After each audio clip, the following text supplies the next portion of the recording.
is our salvation. 一子一殺の呪いの槍 All その投擲 hail により the coming 大 of 軍 the 宝具である destroyer. こ The Slayer's time is now.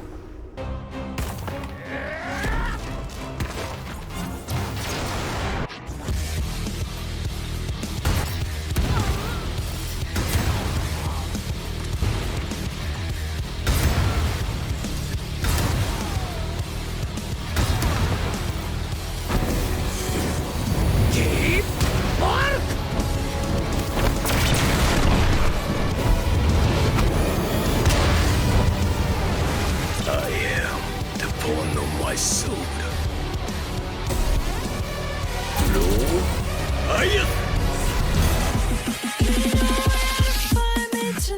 Want to be a spear-wielding god? An absolute monster in the shadows, devouring your foes in darkness while maximizing piercing damage to its absolute limit. This build is gonna be really fun because it's actually one of our requests that I found in one of my videos, asking me if I can build a version of the Hexblade ShadowMonk combination. So as a mad build crafter, I will deliver, and oh boy, is it an insane beast. We're gonna be utilizing mechanics from two of my creations to crush our foes. So if you guys are interested about these two builds, the links are in the description below. To start everything off, we're gonna be using the Hexblade Warlock as our base. Just like my Shadow Spectre build, we're gonna be utilizing the Hexblade Curse Bind Hex weapon to reduce the rolls we need to land the critical hit by 1. We're gonna be doing a lot of critical hits for this build, so we'll need to introduce the Crater Flesh Gloves that will add force damage whenever we land a critical hit. This amazing gloves is perfect for a crit focused build because of the force damage will add to any critical sources, which makes it insane. Plus, the Hexblade Curse can also heal our users whenever we kill our target. We'll also be utilizing the power of the Booming Blade as our main cantrip that will add that thunder damage to our attacks, along with the Booming Blade debuff. To add more value to this attack, we're going to be utilizing the thunder damage and infuse that elemental damage using the Ring of Elemental Infusion. This will infuse our weapon with element damage that can be utilized for our follow-up attacks. At level 6 of the Warlock, we'll also unlock the Accursed Spectre summons. These creatures are removable monsters which attacks our targets, which deals necrotic damage and heals us based on the damage dealt. What's really cool about this summon is you can summon more of them each time you kill your targets. They mainly work as a really nice aggro tank that will attract your targets, especially if you are hidden using the abilities of the ShadowMonk class. The ShadowMonk's toolkit is composed of utilizing darkness to jump around from shadow to shadow using your shadow step ability. This ability also provides advantages to attack rolls. And not only that, we can also access the ShadowMonk's hide ability. The hide ability will keep us hidden, ready to poke our enemies inside the darkness. Talking about poking our enemies to death, we're also going to be introducing a nasty combination using the Ballast Armor's Aura of Murder. This will make our enemies vulnerable to piercing damage. Vulnerable targets will take double the damage of that specific damage type. In our case, it will be piercing damage because of the ballast armor. Our weapon of choice will be the pokey spear. This will deal a nice piercing damage, and we're not just gonna use one spear here. We're gonna be dual wielding 2 spears for double the fun. Our weapon of choice will be the infernal spear that will deal piercing damage plus a poison damage that can also poison our targets. Poison is a debuff that provides disadvantages to attack rolls as well as saving throws for enemies that are affected. So to maximize the poison condition and other conditions that we'll be dealing with this build, we're gonna be introducing the Boots of Stormy Clamor. This will provide those really nice reverberation explosions. Reverberation is a stacking debuff. Once you exceed 5 or more stacks, your enemies will blow up and have a chance to prone your targets. The Aura of Murder and Darkness are also conditions, so you'll always have a really nice white AoE area of reverb explosion ready to go. This will ensure while we crit down our foes, they'll get prone and just lie there waiting for their death. As for our offhand weapon, we'll be using the Shar's Spear of Evening. We will gain the Shar's Blessing that will provide us advantages when we are hidden, and it'll also deal additional 1 to 6 piercing damage to our targets. Spears normally scale with strength, so we'll be taking advantage of that using a potion or maybe adding some abilities in our character creation. To add more value in dual wielding these amazing weapons, we'll be utilizing the aspect of my second build, which is the low life mechanics. We're going to be utilizing the Helm of Grit for its unique ability that will provide us additional bonus action when our HP is lower than 50%. Being low life is going to be really nice for this build because we're always hidden and we have the ability to teleport from shadow to shadow. So most likely there won't be any issues from us maintaining our low life status. Plus, if you want to get comfortable, you can also use the Hexblade curse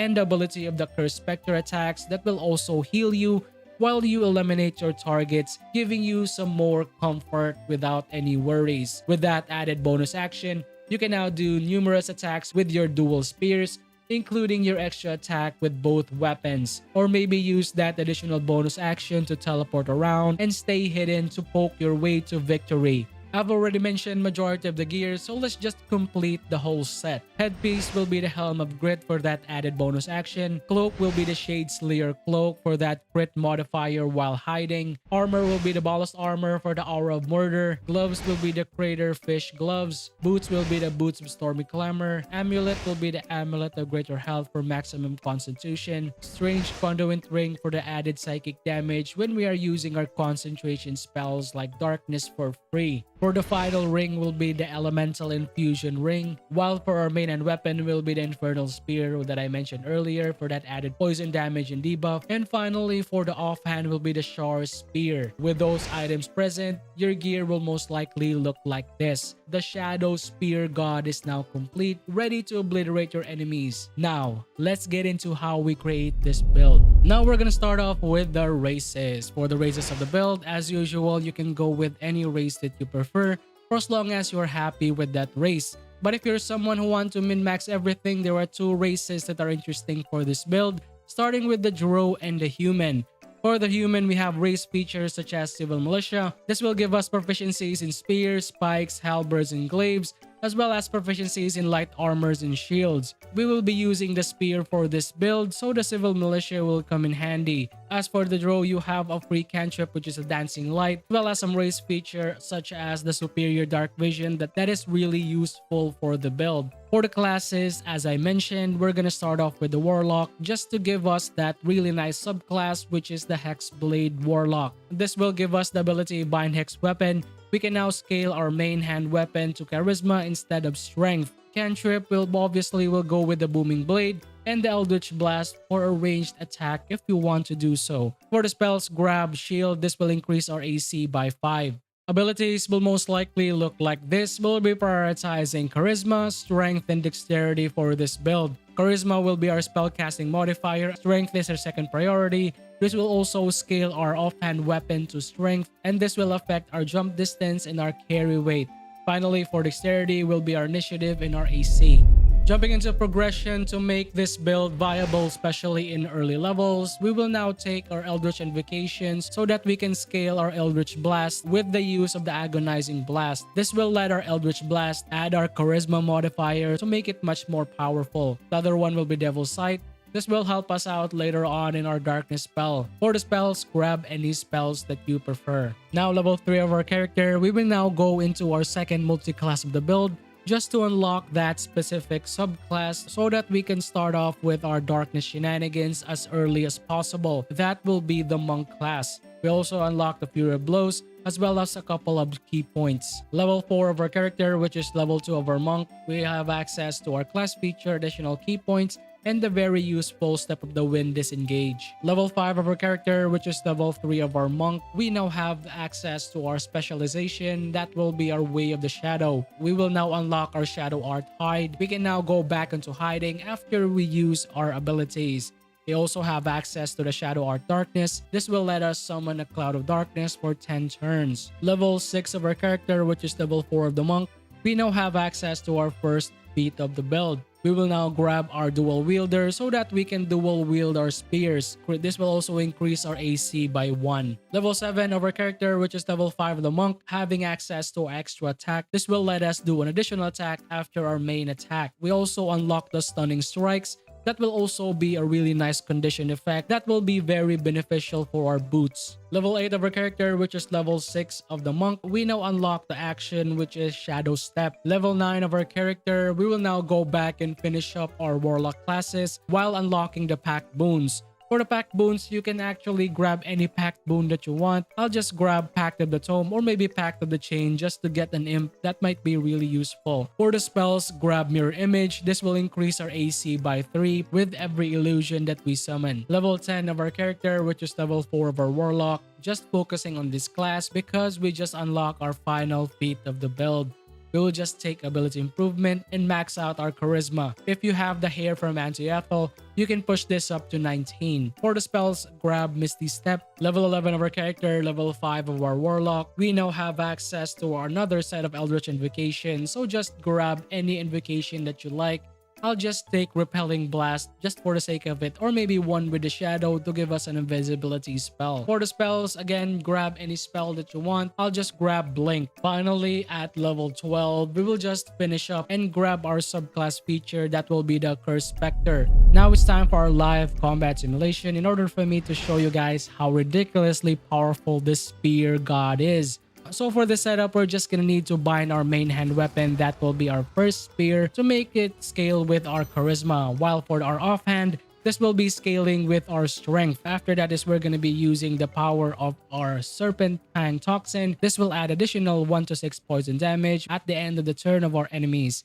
After that is we're gonna use that so that we can use that twice on our weapon. We now have 2 poison weapons in our arsenal. We're gonna be using our Mirror Image to increase our AC, like so, and finish up with our Darkness spell, whatever source that you may have.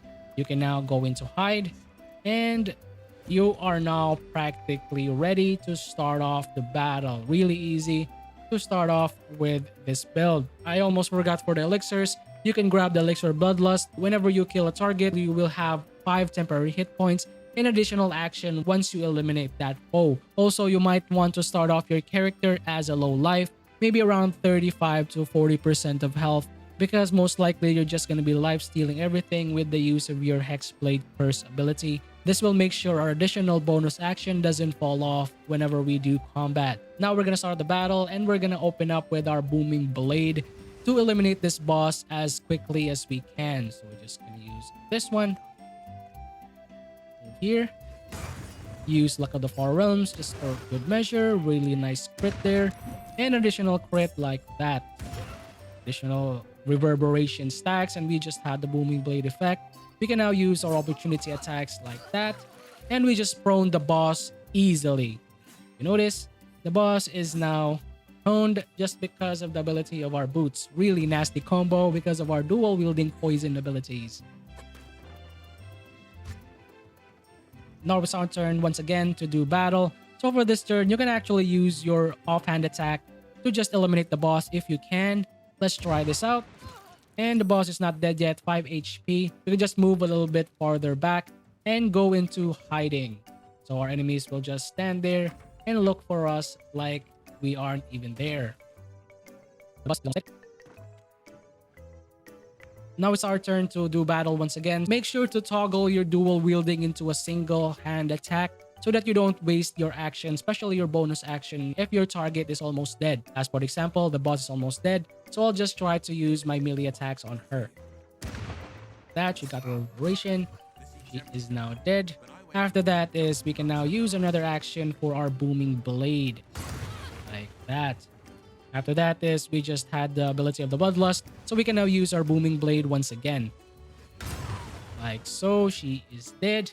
And now we'll be attracting our enemies towards us, and we'll just move into the darkness so that we can have some aggro to lure the enemies towards us. So we haven't procced the ability of our Spectre yet, so we'll just use this method. But if you so happen to proc the ability of the Spectre and summon it, you can just go into hiding and continuously attack your enemies from the shadows.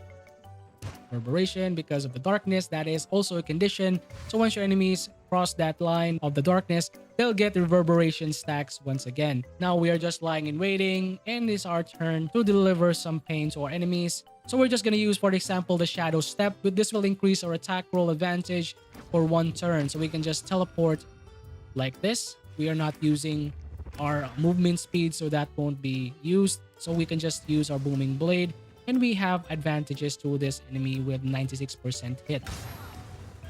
Wow, we have retaliated. That's nice. Didn't get hit. Just use spear.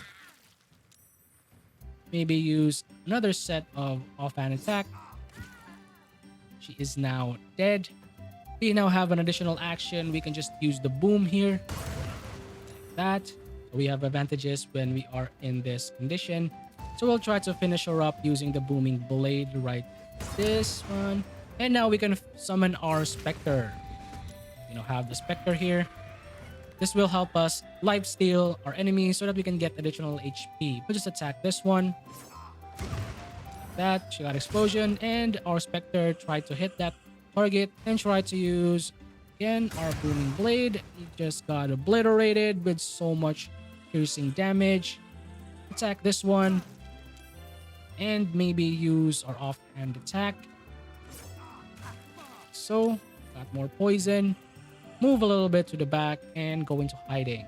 Our turn. And that's it, guys. That's it for the build. What do you guys think? Or have I missed any really nice items or many skills that you might want to add to make this build as powerful as it can be? Thank you for recommending this build. I really had fun trying to make this as viable as possible, especially in the early games, to make the experience as enjoyable for you whenever you want to use this build in your playthroughs. If you have any more challenges that you want me to take or any other spec that you want me to make, also drop it all in the comments, or maybe join us on Discord if you're someone who is a build crafter, modder, modding enthusiast, or just want to hang out with the best community in Baldur's Gate 3. Links are in the description below. Finally, that's it for me. I'll see you soon. The next Master Buck Show. Peace out. Bye, guys.